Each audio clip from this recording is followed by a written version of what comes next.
Bienvenidos a Bonita Radio. Esto no es un cuento, esta es la verdad. En breves segundos la periodista Carmen Enita Acevedo estará con ustedes. Bonita Radio está disponible en Facebook, Instagram, X, Spotify, YouTube, iVoox y iTunes. Agradecemos a nuestros auspiciadores. Vega Coop, de tu lado siempre. Nuestras transmisiones son viables también gracias al apoyo de ustedes. Pueden enviar sus donativos accediendo a bonitaradio.net. Allí podrán realizar su aportación a través de PayPal o tarjetas de crédito. También pueden acceder a ATH Móvil Negocios y realizar un donativo a Bonita Radio o a Periodismo 21. Pueden enviar un cheque o giro postal a PMB número 284, P.O. Box 194000, San Juan, Puerto Rico 00919-4000. Bonita Radio, esto no es un cuento, esta es la verdad. Con ustedes, la periodista Carmen Enita Acevedo, en directo desde el estudio Roberto el Indio Acevedo. Saludos y buenos días, soy Carmen Enita Acevedo y estamos en Bonita Radio a las 8:10 de la mañana de hoy, lunes 21 de julio del 2025. Y este programa de Noticias con Café debería llamarse Prohibido Olvidar. Y prohibido olvidar en torno a quiénes fueron los que iniciaron el proyecto de gasificación de Puerto Rico desde la administración de Luis Fortuño. Qué mucho vamos a hablar de Luis Fortuño, Pedro Pierluisi, Jennifer González Colón, Josué Colón, José Ortiz, Miguel Cordero, cómo olvidarlo, aquel que gastó $2 millones de la ya echada a menos Autoridad de Energía Eléctrica en publicidad para el gasoducto. Gracias por estar, y en esta mañana, además de eso, voy a hacer un comentario del coco rancio que tiene Tomás Rivera Chatz con Bad Bunny. Dios mío, pero qué cosa más. ¿Qué dirían los psicólogos? ¿Dónde estarán los psicoanalistas hoy haciendo análisis de lo que le pasa a Tomás Rivera Chatz con Bad Bunny? Y voy a hablar de las agresiones sexuales de los convictos del Partido Nuevo Progresista en esa dimensión versus la acusación de hostigamiento que le hiciera a Tomás Rivera Chatz a Bad Bunny en medio de su concierto y haber tocado a una joven tratando de moverle el brasier que tenía puesto, que obviamente dejaba ver sus pechos. Vamos a hablar de eso y también de lo que dejó el fin de semana en el velatorio de quien fuera el biólogo marino del área de Yauco, nacido en San Germán, pero de Yauco en términos de haber adoptado ese municipio como su residencia, Roberto Antonio Viqueira Ríos. Y yo creo que tenemos bastante con eso, pero antes voy a ustedes. Recuerden que están en Bonita Radio, que siempre pueden aportar a nuestro proyecto a través de este chat siempre que estemos en vivo, y entiendo que ya lo hizo Roberto Ortiz.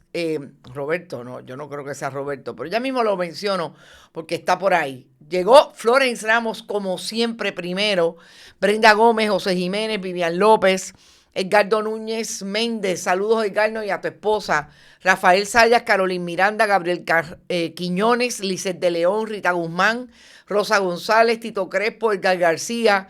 Rita, saca la libreta y el lápiz, que hoy vamos a hablar mucho de la Autoridad de Energía Eléctrica. Berenice, Ramón Ramos, José Jiménez, Luz Díaz desde Winter Garden, Judith Nash, Aices Camilo, Bodrogo, Hilda Rodríguez, Raymond Ortiz fue el que aportó, gracias Raymond, JR, Ivonne Padua, Edgar García, Elizabeth Blanc. Qué bueno que estás por ahí, hazme reír con uno de esos chistes que tú haces que son buenísimo. Nilda Negrón, Mildred Lozada, Nereida Ramos, Enid Ali, Víctor López Matos, Edwin Rivera, Marcia Santiago, María Judith Colón, saludos María Judith, María Colón Sánchez, Miguel Rivera, Luz Colman, desde Nueva York siempre, Edgar García, Eda Palmer, Estali Mari Rivera, Nereida, Mirna Serrano, siempre la Kodak se reporta. ¡Ay María, qué clase de recuerdos tú me has traído! ¡Que viva la Kodak! Y la Antonio Sarriera, por supuesto. Alicia Agosto, Sandra Infanzón también está, Norberto Malungo, Nilka Vanessa, Luis Matías, a rayos, llegó todo el mundo. Orville, Carolyn Miranda y Malungo, gracias por sus aportaciones. Yeida Sandoval desde, no sé de dónde está, Nicolasa de Cave, Gotay, Magdi Cabán desde Carolina del Norte, cada vez que lo menciono me da frío, aunque sea verano. Domingo Delgado, gracias por estar, gente, qué buen fin de semana, por lo menos yo descansé en bruto, aunque trabajé porque esta historia la había ya manejado desde el punto de vista de la investigación, pero tenía que organizar documentos y escribir. Y primero quiero hacer una aclaración que lo voy a corregir en el texto. La posibilidad de yo tener todos esos documentos la tengo porque Cambio, la organización que entre otros está Ingrid Vila y que la fundó después de salir del gobierno de Alejandro García Padilla y darse cuenta que definitivamente no valía la pena estar en el Partido Popular y trabajar como lo hizo antes con Sila María Calderón, pero yo creo que hay unas diferencias entre administraciones y administraciones populares y administraciones del PNP también. E Ingrid Vila creó esa organización que maneja todo lo que tiene que ver con la energización de Puerto Rico desde los techos, un proyecto que no solamente Cambio tiene como meta y como principio de desarrollo de la soberanía energética de Puerto Rico, sino que otros como los que hemos entrevistado aquí, Agustín, el ingeniero del recinto universitario de Mayagüez, creen que los techos hay que utilizarlos para esa soberanía energética. Y Cambio fue quien llevó el pleito. Yo puse incorrectamente que fue IEFA, el instituto, pero fue Cambio quien llevó ese pleito. Judith Perkan y la licenciada Méndez fueron las socias que llevaron ese pleito y que en efecto se ganó, y por eso nosotros tenemos acceso hoy, porque está incluso en las páginas de Cambio, a los 311 pliegos de documentos que nos dan la posibilidad de reconstruir lo que ha sido el ejercicio de privatización y gasificación de la producción de energía en Puerto Rico. Y yo creo que esa investigación, si no hubiera sido por una organización sin fines de lucro que se tiró a buscar la posibilidad de que lo que debe ser público se hiciera público, porque José Ortiz lo mantuvo confidencial y otras entidades, liderato de la Autoridad de Energía Eléctrica, no tuviéramos esa posibilidad de reconstruir hoy lo que yo he llamado el prohibido olvidar de la gasificación del proyecto energético privatización de Puerto Rico. Y creo que también gracias a los esfuerzos de una persona como el ex representante del Partido Popular y después independiente, Luis Raúl Torres, tenemos la posibilidad de llegar a un encuentro histórico desde la investigación periodística de lo que ha sido ese proyecto de privatización de la corporación más importante del desarrollo de tiempos modernos de Puerto Rico. Pero antes yo quisiera que fuéramos a una imagen que me parece lapidaria desde el punto de vista de lo que pasó este fin de semana en la funeraria Báez Memorial de Yauco. Y es lo que hicieron y pasaron revista por lo que fue el esfuerzo patriótico del biólogo Viqueira Ríos en esa área oeste, pero en todo Puerto Rico, porque llegó hasta el área de las islas municipios de Vieques y Culebra. Hay una nota que tengo que traer en el contexto de este velatorio, que fue multitudinario, había mucha gente. Según las imágenes y según los recuentos que tengo y los relatos que tengo de amigos y amigas que estuvieron allí, el acusado de asesinar de 23 disparos utilizando un arma automática, el enfermero Eduardo Meléndez de Yauco, vecino de Viqueira Ríos, fue ingresado en la unidad psiquiátrica de la cárcel de Bayamón porque supuestamente después de una evaluación habría que llevarlo allí. Para empezar, yo quiero decir que no me extraña, porque obviamente lo primero que se hace cuando se ve un caso de asesinato en las circunstancias en que se dio. Primero, la defensa va a tratar de alegar que en efecto ahí hubo un problema de salud mental para seguir atenuando lo que podrían ser las penas de esta persona, por un lado. Pero por otro lado, la institución tiene una responsabilidad de medir el estado emocional de esa persona, que lo que pueda ocurrir a partir de su encarcelamiento tiene que ver con su estado anímico y que pueda provocar, por ejemplo, un intento o un suicidio. Y eso es Standard Operating Procedure, como dirían los gringos de Country Club, en el mundo de las instituciones penales en Puerto Rico y en el mundo, en donde hay instituciones penales que más o menos se asemejan a atender los derechos humanos de las personas privadas de la libertad. Así es que me parece que puede estar por ahí ambas cosas. Por un lado, lo que su defensa va a tratar de alegar en su momento, que esta persona no estaba en sus cabales cuando hizo lo que hizo. Lo que pasa es que tiene un problema ahí serio, porque pues usted utiliza un arma de fuego que dispara que hace un disparo a la vez, o utiliza un arma automática como esta persona utilizó. Y todo eso también se encuentra con esa posibilidad de que quieran alegar que no estaba emocionalmente estable como para atender la razonabilidad de lo que hizo, que utilizó una de sus 12 armas de fuego para matar al biólogo Viqueira Ríos. Así es que eso, entre la tristeza, que me parece también importante que la familia dejara un comunicado de prensa ayer, donde estableció que le estaban pidiendo a las autoridades que investigaran todos los posibles ángulos de este asesinato. Y cuando hablan de los posibles ángulos, me da la impresión de que ellos pueden estar pensando que aquí pueden haber habido otros elementos. Viqueira Ríos era un independentista de corazón, ideológicamente comprometido con la independencia de Puerto Rico, una persona que trabajó en el esfuerzo de la protección del ambiente y los recursos naturales desde esa ideología y desde esa visión. Y hay quienes alegan que hay personas en el área oeste, sobre todo desarrolladores, y aquellos que querían desarrollar el bosque seco de Guánica. Yo creo que esto es súper importante, porque en efecto para el bosque seco de Guánica había un proyecto de privatización de un área que en efecto estaba en manos privadas porque eran o son dueños de esas áreas, y ha habido siempre una protesta de parte de las comunidades aledañas para que se desarrolle ese bosque. Y en efecto, desde el año pasado, Viqueira Ríos consiguió que Protectores de Cuenca, esa organización que fundó hace ya por lo menos 13 años, se encargara y coadministrara el bosque seco de Guánica. Así es que, si eso está por ahí, habrá que ver. Yo sí tengo algo que me parece importante y voy a intentar investigar esta semana, que tiene que ver con el pleito que tenía contra el enfermero.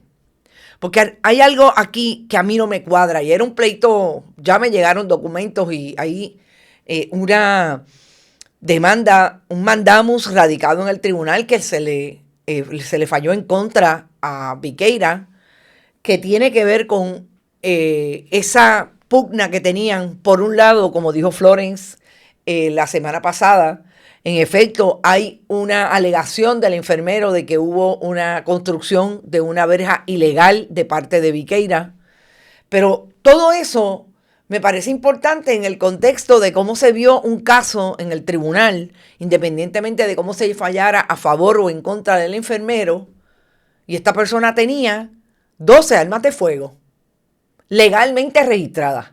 Y aquí nadie se dio a la tarea de poner eso en contexto con la animosidad que obviamente y hostilidad había entre ambos vecinos. Y eso es súper importante, gente, porque si no es eso, o sea, ¿cómo es que los tribunales están viendo casos en Puerto Rico de posibles conflictos entre vecinos, donde la violencia puede ser un elemento fundamental?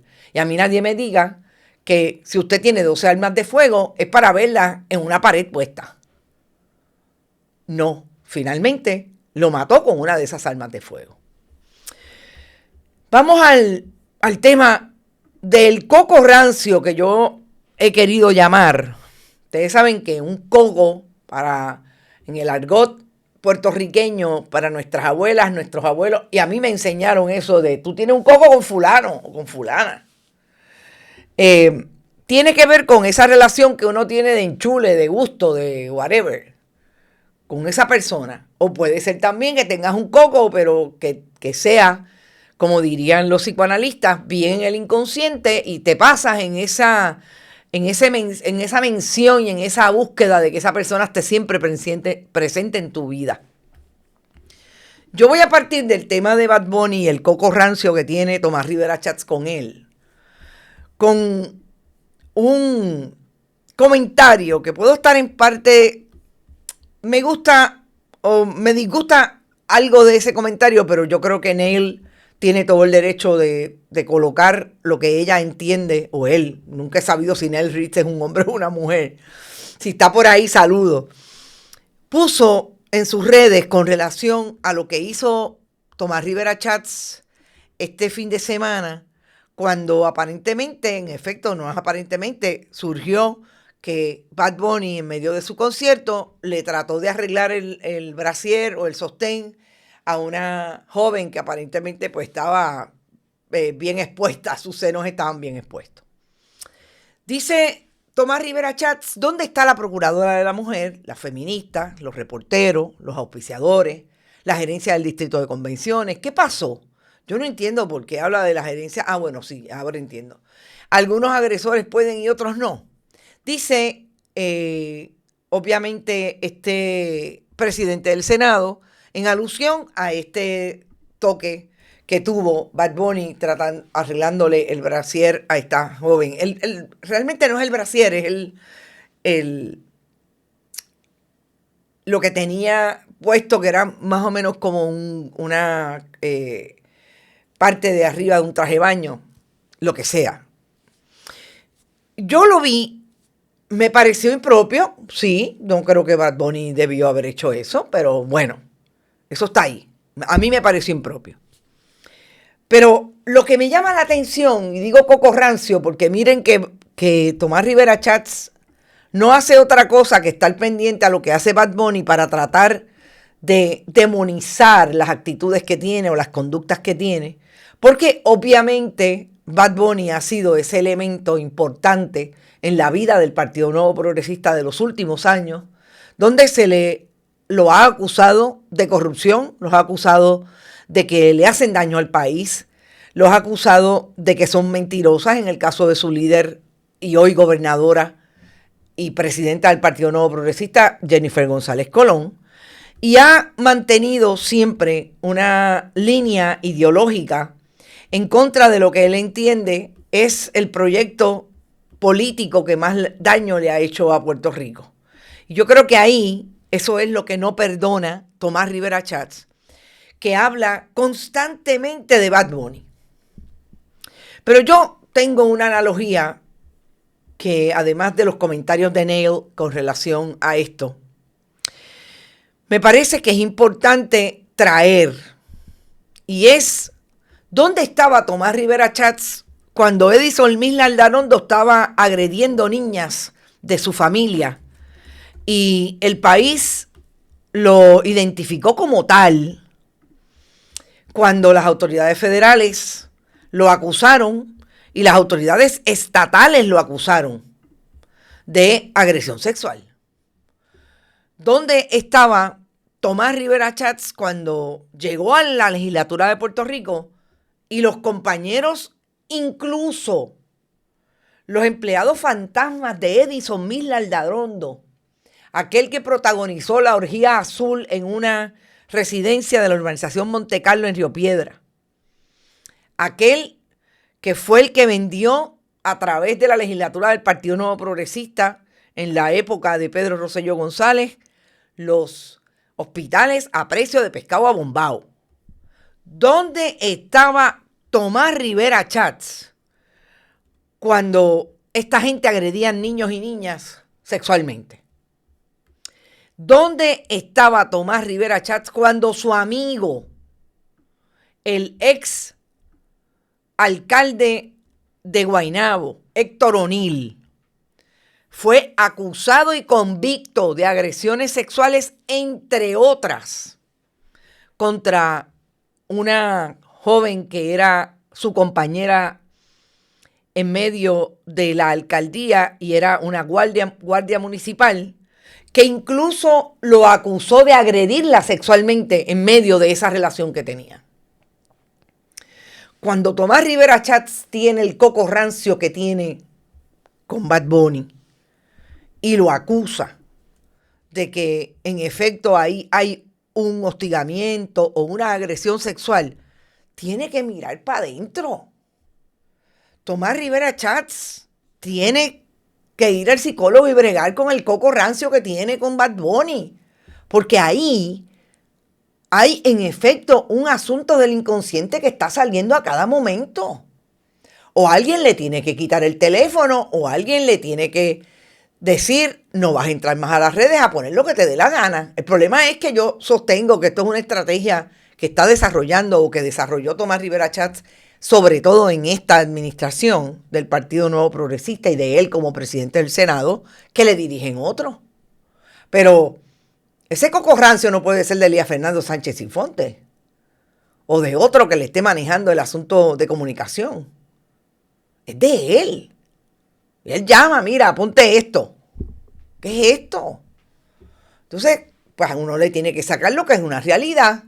¿Cuándo ha hecho algo Tomás Rivera Chats por los niños y las niñas? Miren, algo más importante como lo que ha surgido desde la semana pasada de los acusados fundamentalistas religiosos, una maestra de Bayamón y un ministro también maestro de Carolina, acusados por las autoridades federales de exponer sexualmente a pornografía y también utilizarlo sexualmente a dos menores, entre ellos una niña de 14 años. ¿Y Tomás Rivera Chats dónde está? ¿En el closet? ¿No ha dicho nada? Me parece que los políticos tienen que jugar un poquito menos a la cuica y ponerse a brincar para otro lado. Brinque para tratar de arreglar ese partido que está esbaratado. Sin hablar de todos los conflictos que tiene al interior, que no ha podido zafarse de la corrupción porque todos los días le sale un chichón nuevo. Eso yo creo que está súper claro en esta imagen de Tomás Rivera Chats del siglo XXI, sin hablar de que Tomás Rivera Chats, yo no sé si es que le cayeron los años encima, porque la cosa en el PNP está bien difícil, pero fíjense, una imagen versus la otra. No hay manera. Realmente me parece que están bien malitos. Pero antes de ir a el tema que nos ocupa hoy y que de hecho está en bonitasradio.net la historia completa. Gente con todos los documentos que me parecen súper importantes. Los contratos que se le dieron a firmas que incluso dejaron caer que en el 2014, en el 2012 fue la primera reunión para discutir la conversión de las unidades 5 y 6, Costa Sur y San Juan respectivamente, de generación de energía a través de gas metano. Y todo eso está en bonitasradio.net y ahí están todos los documentos. Vamos a ustedes a algún comentario que tengan, que veo que por ahí están fajando. Y yo salí un tal pastora de apellido Fon hablando de Bad Bunny, pero con ese apellido para ahí, vámonos. Miren, yo no sé, yo no creo, que me da la impresión de que es familia de Rodolfo, el padre de Otoniel Font, o es la esposa de Otoniel Font. Honestamente no lo sé, porque yo conozco a la familia y yo entiendo que no tenían hermanas, pero hay algo bien interesante en las manifestaciones de los religiosos. Y es que definitivamente ahí hay una estrategia con el Partido Nuevo Progresista para atacar a Bad Bunny en ese sentido. Y es vuelvo y repito, lo más patético. Porque ¿dónde estaba la supuesta pastora esta que ahora está hablando la semana pasada? Joan Rodríguez Bebe y Lizzy Burgos todavía no salen del closet. Creo que no van a ir ni de vacaciones. Se van a quedar metidas en el closet todo el verano. Con el asunto de los religiosos, que maestros de religión, incluso ella. ¿Qué pasó? Pues todos ellos están en las mismas. Dice Brenda que hable a los impuestos, a los canales de voz, a los celulares, que hay un comentario y es una información que todavía no he podido corroborar, así es que voy a eso, pero sí es cierto que el impuesto a los famosos celulares de Tomás Rivera Chats lo que persigue es tratar de aumentarle el salario a los alcaldes, y recordemos que ese es un impuesto por petición de la Federación de Alcaldes. La verdad que está del cará, por no decir otra cosa. Y yo tratando de ver si era que los alcaldes querían más dinero para ellos, para más contratos del alma. No es para los hermanos y los amigos del alma, es para ellos. Está fuerte. Dice Mirna, no debió tocarla por delito, requiere intención. Tapó con una mano y con la punta de los dedos arregló la ropa. Que cerrara su mano para tocarle y luego las manos como si se disculpara. Sí, Mirna, yo también lo vi. Pero, no sé, me parece que es impropio. No debió tocarla, exacto. Tienes razón, los delitos requieren intención y ese delito sobre todo. Nereida, la sexualidad de Tomás Rivera Chats está marcada con mucha ambivalencia y homosexualidad escondida detrás de las religiones. Diablo, Nereida. Eso dice la gente. Yo honestamente no me gusta entrar en la sexualidad de nadie porque no lo creo desde mí, no lo creo apropiado, pero yo lo que cuestiono es el coco rancio. O sea, no es posible. El psicoanálisis está claro. Tanta proyección y tanta compulsividad, tanta obsesión, hay algo detrás. Mirna, Iris Minerva, saludos Iris Minerva, la esposa de Otoniel Fon, la del Evangelio de la Prosperidad. Oh, es esa misma. Las aspiraciones políticas necesita conseguir pausa con el conejo malo. ¿Y saben qué? Ahí hay un problema con el famoso proyecto. Está atado al mismo hedge funds que tuvo problemas hace poco. Así que al famoso proyecto de los 38 millones que Alejandro García Padilla dice que le consiguió Otoniel Fon de FEMA. Interesante, ahí hay créditos contributivos también. Edgar Gómez, tengo entendido que Tatito fue el artífice de ese proyecto de ley. Pues no sé. Tomás Macho Probado, dice JR. La Eneida. Buenos días, Eneida Soto, con café en mano y bandera de Puerto Rico. Bueno, vamos acá.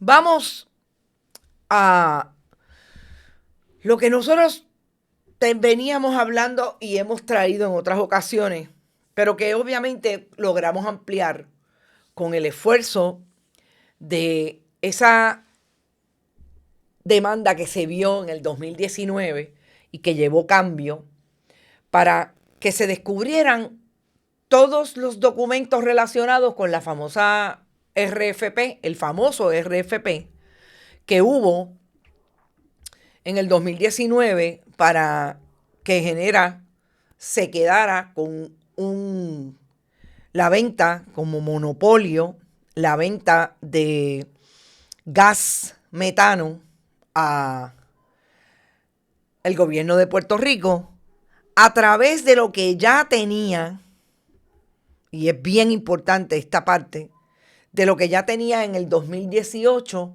alquilando las facilidades del proyecto de la Autoridad de Puertos en los muelles A y C de San Juan. Quizás lo primero que tenemos que decir a toda esta historia es que aquí hay una transacción en el 2019 que deja un documento súper importante a mi juicio que tiene que ver con una declaración de no conflicto de interés que radicó en medio de ese contrato el suplidor de energía New Fortress. Y a base de esa primera información, hay que decir que ahí hay una línea también interesante porque tiene que ver con lo que logró, en este caso, New Fortress, a través de más tarde un contrato en el 2010, primero en el 2018, pero el conflicto de interés lo habría radicado en el contrato del 2019 cuando le vende exclusivamente gas metano al gobierno de Puerto Rico. Pero en ese descubrir este conflicto de interés, descubrimos algo súper importante, es que el mismo oficial de New Fortress que firma el contrato con el gobierno de Puerto Rico, Autoridad de Energía Eléctrica, también firma contratos con el gobierno a base de ser el mismo oficial financiero de Genera PR. Y eso es importante porque ustedes saben que uno de los planteamientos de conflicto de interés más grandes que ha tenido siempre la discusión pública sobre la privatización de energía ha sido, en el caso de Genera y New Fortress, que New Fortress es la matriz de Genera. ¿Y cómo es posible, además de todo el conflicto que estamos viendo ahora, del monopolio que tiene por haber desarrollado las microfacilidades de transbordo de gas metano en el muelle y tener un contrato desde el 2018, es increíble que la corporación se venda y se compre el mismo producto desde su matriz. Lo que de alguna manera también se ha señalado con Luma, cuando sabemos que Luma ha contratado a personal de Quanta, que es la matriz de Luma. Y esto yo creo que es importante para señalar lo que hemos dicho en tantas ocasiones, que tiene que ver con eso que no ha logrado el gobierno de Puerto Rico, que la opinión pública se saque del medio. Y es que los grandes intereses del mundo de la energía en Estados Unidos vinieron después del huracán María, aun cuando antes, y también lo vamos a traer en esta investigación, ya estaban desarrollando información con el gobierno de Puerto Rico porque ya el plan de la gasificación estaba puesto sobre la mesa en la Autoridad de Energía Eléctrica de la administración de Luis Fortuño. No hay manera que usted se pueda despintar del hecho de que en efecto en Puerto Rico hay Luma y hay New Fortress precisamente por lo que ha logrado el gobierno de Puerto Rico de que el capitalismo salvaje y el esfuerzo capitalista en medio de un desastre se quedara con la chequera del pueblo de Puerto Rico en materia de energía. Y yo creo que en el mundo de los negocios vale la pena decir cómo el gobierno de Puerto Rico le entregó el capital puertorriqueño, el capital gubernamental a New Fortress, a Luma, Genera y Quanta. Este documento, esta declaración jurada de el entonces presidente identificado como presidente de Genera PR, pero también de New Fortress, el ingeniero Brannan McElmurray. Es interesante porque coloca precisamente a este funcionario perjurándose en el 2019. ¿Por qué perjurándose? Porque ellos alegan que no tienen ninguna relación comercial, económica, con ningún elemento de la Autoridad de Energía Eléctrica que le suponga un conflicto de interés con este nuevo contrato. Pero tienen un problema porque en el 2018 ellos tenían una relación con el gobierno de Puerto Rico a través de la Autoridad de Puertos, precisamente para gestionar, desarrollar las microfacilidades para gasificar las unidades 5 y 6. Y eso lo establece estrictamente en ese contrato. Y ahí está el contrato, lo pueden bajar, está en la historia bonitasradio.net. Sí, es posible que se haya perjudicado. Dos diferentes abogados, uno de ellos del interior de la Autoridad de Energía Eléctrica, me dijo, en efecto, no hay manera de que pase el análisis de perjurio. Es perjurio. Pero es posible también que esté, como me dijo el segundo, prescrito el delito. Porque para usted hacer análisis de lo que ocurrió aquí, va a encontrar la firma desde el 2014 de una funcionaria, y esto es bien interesante, de una funcionaria de la administración de Alejandro García Padilla, que era la que fue secretaria de la gobernación de Alejandro García Padilla, pero también dirigió la autoridad de alianzas público-privadas, la licenciada Grace Santana Balado. Y cuando Grace Santana Balado entró en este asunto, entró porque precisamente en el 2012 hubo una reunión entre un grupo de trabajo de aquellos que iban a hacer el análisis de si era viable o no utilizar y qué muelles de Puerto Rico para crear esas microfacilidades y que pudiera empezar el proyecto de gasificación de las unidades 5 y 6. Costa Sur y San Juan. ¿Por qué es importante Grace Santana Balado en todo esto? Porque lo más increíble es que, y eso es un descubrimiento que hacemos en este momento, es que Grace Santana Balado trae a Galway, que es esa empresa que iba a hacer el análisis de cuán viable era y en dónde en Puerto Rico crear una estructura y esas microfacilidades para mover gas metano y empezar la gasificación de las unidades, por lo menos las 5 y las 6, de la Autoridad de Energía Eléctrica. Así es que lo que empezó en el 2012, en una reunión de la Autoridad de Energía Eléctrica, cuando era gobernador de Puerto Rico Luis Fortuño, se culminó en el 2014 cuando Grace Santana Balado firmó ese contrato que pagó el Banco Gubernamental de Fomento, el quebrado Banco Gubernamental de Fomento, por $770,000 con Galway. Y es importante decir en este contexto que esta gráfica del periódico El Nuevo Día, que en aquel momento hablaba sin ningún problema, los compañeros periodistas no tenían problemas en hablar de lo que venía desarrollando la administración Fortuño, es que del 2009 al 2012 Luis Fortuño cambió de parecer con relación a la gasificación en por lo menos 3 ocasiones.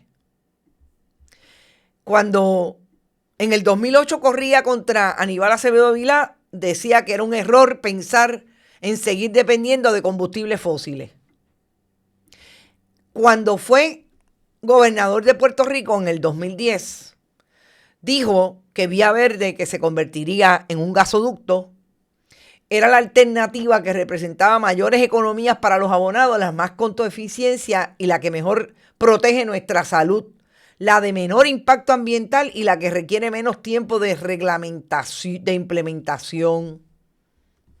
Y en el 2012, en febrero del 2012, le solicitó a la nueva Junta de la Autoridad de la Autoridad de Energía Eléctrica que mirasen otras maneras costo efectivas, seguras, para atraer gas natural, dicen ellos, metano. Estoy dudando que el gasoducto sea la mejor alternativa. Es decir, lejos de las elecciones, corriendo con Aníbal Acevedo Vilá, siendo candidato a la gobernación, no voy a apoyar. Es un error la gasificación.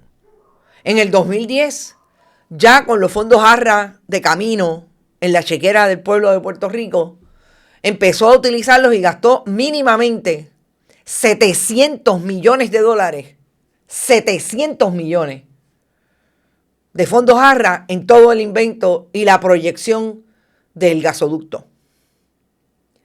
Gastó 2 millones de dólares nada más la Autoridad de Energía Eléctrica en promocionarlo.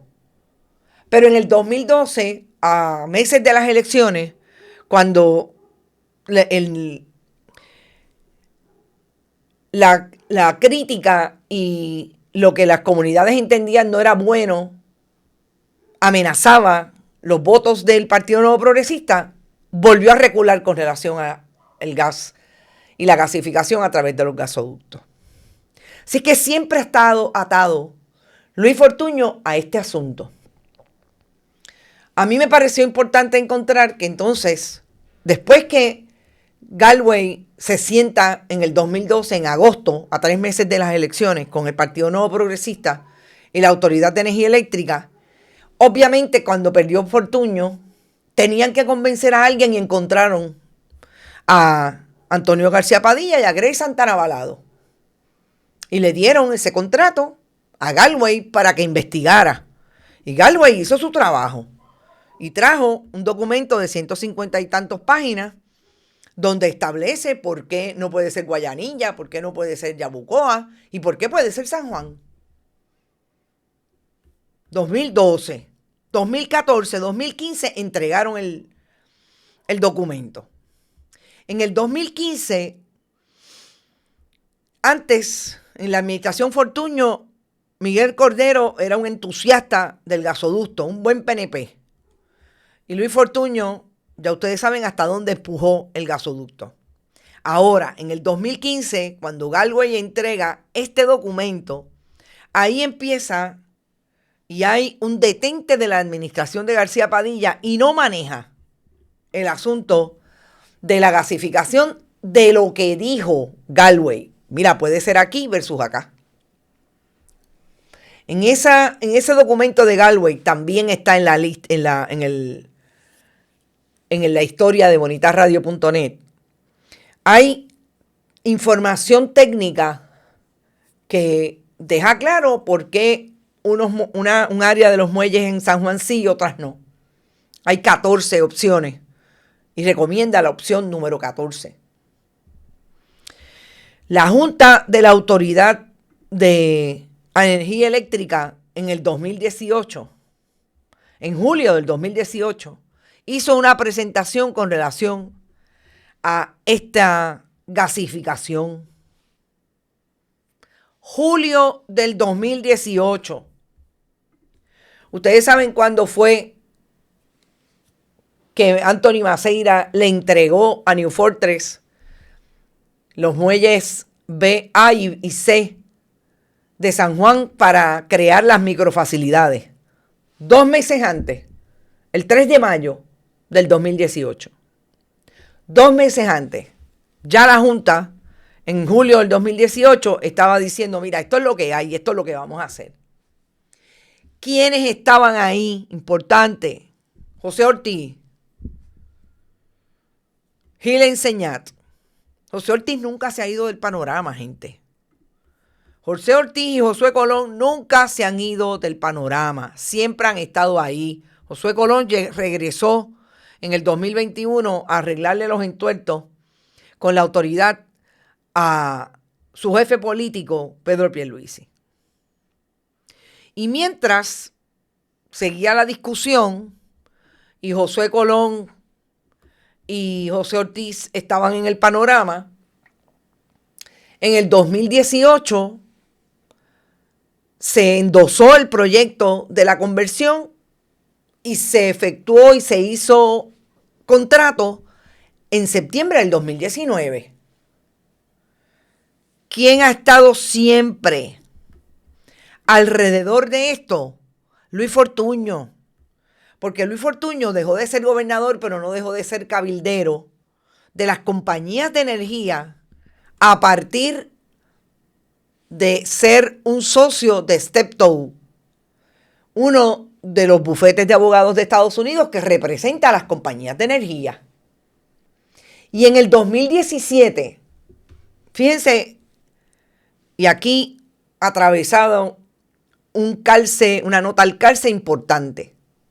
Cuando nosotros hablamos de el 2012, el huracán María no está por todo eso, estamos hablando de 5 años antes. El diseño de la gasificación de la producción de energía en Puerto Rico es de la autoría de Luis Fortuño y del PNP. Se reunieron, lo cuadraron con Galway y lograron que el Partido Popular, en la Alianza Violeta que denunciamos y siempre ha existido, entendemos nosotros, sobre todo desde hace 30 años para acá, mucho más sólido, lograron el contrato, le dieron $770,000 a Galway en un contrato con 4 enmiendas, lo pagó el Banco Gubernamental de Fomento quebrado y Galway justificó por qué se podía hacer en el muelle de San Juan, pero ya hacía 2 meses antes de que se discutiera como proyecto para incluso vender gas, que New Fortress tenía el espacio del muelle de San Juan. Pero Luis Fortuño siempre presente. En el 2017, huracán María, Luis Fortuño llegó a Puerto Rico de la mano de una de esas compañías, Seawan de Texas. Galway es de Texas. Y esa compañía tenía interés en gasificar a través de microfacilidades terminales flotantes en el área de Salinas, la Central Aguirre. ¿Y dónde ustedes creen que había una discusión relacionada técnicamente a lo que son las microfacilidades flotantes? En el estudio de Galway. Es que todo cuadra, gente. Aquí no hay nada que se pueda dejar así a la imaginación. Y Fortuño, ¿qué hizo? Pues yo voy para Puerto Rico, no a vender vaso en colores. Yo voy para Puerto Rico a venderle la posibilidad a esta compañía que se quede con la gasificación. Yo como socio de Steptoe, abogado de la compañía, y mis contactos con el gobierno de Ricardo Rosselló Nevares. No, esto no es un invento del periodismo y de la historia de crónica de una muerte anunciada. No, esto es la historia en documento. Y Luis Fortuño y Ricardo Rosselló Nevares, estando Ricardo Rosselló Nevares en el poder, manejaron eso que querían para Puerto Rico desde el 2012, que era la gasificación de diferentes unidades de producción de energía. ¿Y dónde se logró? ¿Y quiénes lo lograron en la administración de Ricardo Rosselló Nevares que eso se acelerara? Antonio Maceira, Luis Fortuño y José Ortiz y José Colón. José Colón ya estaba fuera, él volvió en el 2021. El problema es que José Colón sabía todo esto desde que salió de la autoridad, porque estaba en la autoridad de Luis Fortuño, y cuando regresó no dijo nada, y ahí está. Ya había un monopolio de parte de New Fortress, ya había el proyecto de que Genera se quedara con la producción de energía como privatizador. Entonces, ¿cómo es posible que ahora diga José Colón que lo que no dijo antes es lo que realmente está ocurriendo, que hay un monopolio? Pues claro, pues si él lo sabía. Él sabía que el monopolio estaba ahí. Y lo más increíble es que hoy es el zar de energía y se sienta al lado de él José Ortiz, que es uno de los integrantes del famoso Comité de Reestructuración o Reforma Energética de Puerto Rico de la gobernadora Jennifer González Colón. Ajá. ¿Cómo se supone que nosotros entendamos que nada de esto estaba cuadrado? No hay manera. Es que la historia, los documentos hablan por sí solos. Y lo mejor de todo es que están ahí. Están en esa historia completitos. Usted puede ir, repasarlos y no pare más. Lo que me llama la atención de algo que también tiene que ver con el momento de hoy y las famosas generatrices que quieren construir en en Puerto Rico para supuestamente aliviar todo lo que tiene que ver con la producción de energía en Puerto Rico, obviamente a través de gas. Cuando se hizo el RFP de la venta de gas metano, participó un grupo de compañías, entre ellas Puma, Naturgy, también una que ha sido súper mencionada en todo este esfuerzo, Crowley. Y Crowley es interesante porque quiero que sepan que en este RFP 81412, para suplir gas metano a las plantas del norte de Puerto Rico, también participa Crowley. Y yo quiero que ustedes sepan que Crowley es un donante activo de la gobernadora Jennifer González Colón. Y esto hay que decirlo porque Jennifer González Colón en todo esto se pasa diciendo y no habla de lo que realmente ha sido bien claro en su esfuerzo para hacer política, que esa gente son los que han mantenido económicamente su campaña. Y uno de los que también quería entrar de hecho ha entrado porque hace transbordo de gas metano, es Crowley. Crowley también estuvo ahí, estuvo Fenosa y estuvo New Fortress. Interesantemente, participaron 3 personas de Tropigas Puerto Rico: Rodolfo Quiñones, Viña y Humberto Berrío. ¿Y quiénes ustedes creen que son hoy el grupo ese híbrido con fondos de los del grupo Prisa, la familia Estuve, con fondos? Nunca lo han desmentido y Bonita Radio lo sacó en exclusiva el pasado mes de diciembre.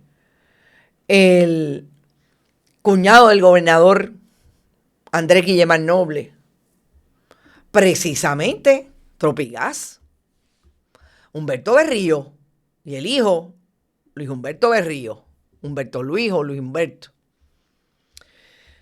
Y a mí me llamó la atención porque fíjense si esto está claro que es entre PNP y TVA. Aquí, además de la alianza violeta de atender el asunto de la gasificación con ese contrato que le dieron a Galway, está clarísimo que había una gente con interés en licitar en todo lo que tiene que ver con esta gasificación, que son amigos del alma del Partido Nuevo Progresista.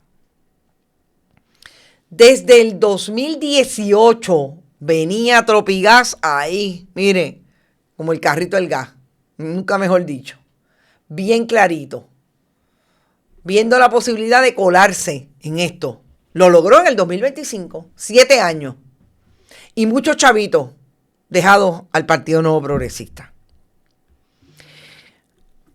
Cuando yo le hablo de la discusión del proyecto en torno a la administración Luis Fortuño, yo quiero que ustedes sepan que ahí está el documento en todo lo que tiene que ver con el estudio de Galway, y está en la página 4 al final, cuando habla de esa reunión kickoff para atender 2014, todo lo que tiene que ver con el asunto de energía. Así que, gente, yo creo que está más que claro. Ahí es donde nosotros vemos una vez más el junte entre la administración Fortuño y lo que ocurre hoy con la gasificación, que no es raro porque Fortuño empujó, a pesar de que lo negó, el asunto del gasoducto. Ahí están los fondos Jarra. Y lo más importante, ¿dónde estaba antes? ¿Dónde? La administración de Alejandro García Padilla, y cómo se colocó dando ese contrato para que Galway pudiera justificar el uso del muelle de San Juan. En el 2015 y en el 2018, porque Alcea Padilla no lo hizo. Eso está bien interesante saber por qué no lo hizo. En el 2018 lo estaba haciendo Ricardo Rosselló Nevares, que definitivamente eran los que venían con el proyecto del Fortuñato, de empujar el gas metano, que se convirtió, esas industrias se convirtieron en los clientes de Luis Fortuño. Así las cosas, ¿qué más queremos? No sé, honestamente yo quisiera un poco más de honestidad de parte de los políticos, que digan la verdad. Esto todo estaba colocado ahí antes de el huracán María, y en este momento va a ser más importante tratar de ver hasta dónde llegamos para que esto no siga convirtiéndose en lo que ya es clarísimo y se probó la semana pasada, que esto es un monopolio que deja a Puerto Rico sin la posibilidad de tener combustible no fósil, pero además, en medio de ese monopolio, pagando mucho más caro el gas metano, porque lo último que tengo que decir es que todo lo que me dicen al día de hoy es que no hay competidores, porque ¿quién puede competir con el que ya desarrolló las facilidades, microfacilidades en el puerto de San Juan? Ellos lo van a vender más barato siempre. Porque aquellos tendrían que venir por Yabucoa, pues tendrían que venir por otros muelles y obviamente va a abaratar, a encarecer la operación. Así las cosas, nos fuimos. Gracias por estar. Recuerden, pueden ir a bonitasradio.net siempre que estemos en vivo. Siempre que estemos en vivo lo pueden hacer por aquí, por este chat. Siempre pueden ir a bonitasradio.net y allí donar a través de PayPal, tarjetas de crédito, fundacionperiodismo21.com. Siempre en Bonitas Radio ATH Móvil y Periodismo 21 ATH Móvil. Mañana es otro día, nos vemos mañana. Esta semana es corta. El viernes 25 la gente se va. La verdad es que esto de que llega julio y esta última semana no hay nadie en el país. Pero nosotros estamos y vamos a insistir en estas informaciones. Vamos a seguir trayendo investigación con documentos que hablan por sí solos. Seamos justos en el manejo de nuestra búsqueda de información y ahí está definitivamente el periodismo independiente haciendo lo que tiene que hacer. Nos vemos mañana en otro, esto es lo último a las 11 de la mañana. Que la pasen bien y buen inicio de semana. Este programa fue traído a ustedes por Vegaco, de tu lado siempre. No olvide que puedes realizar sus donaciones a través de ATH Móvil Negocios, a Bonita Radio o a Periodismo 21. O puede acceder a nuestra página de internet bonitasradio.net y donar a través de PayPal o tarjetas de crédito. También puede enviar cheques o giros postales a nombre de la Fundación Periodismo Siglo XXI, PMB 284, P.O. Box 194000, San Juan, Puerto Rico 00919-4000. Bonita Radio, esto no es un cuento, esta es la verdad.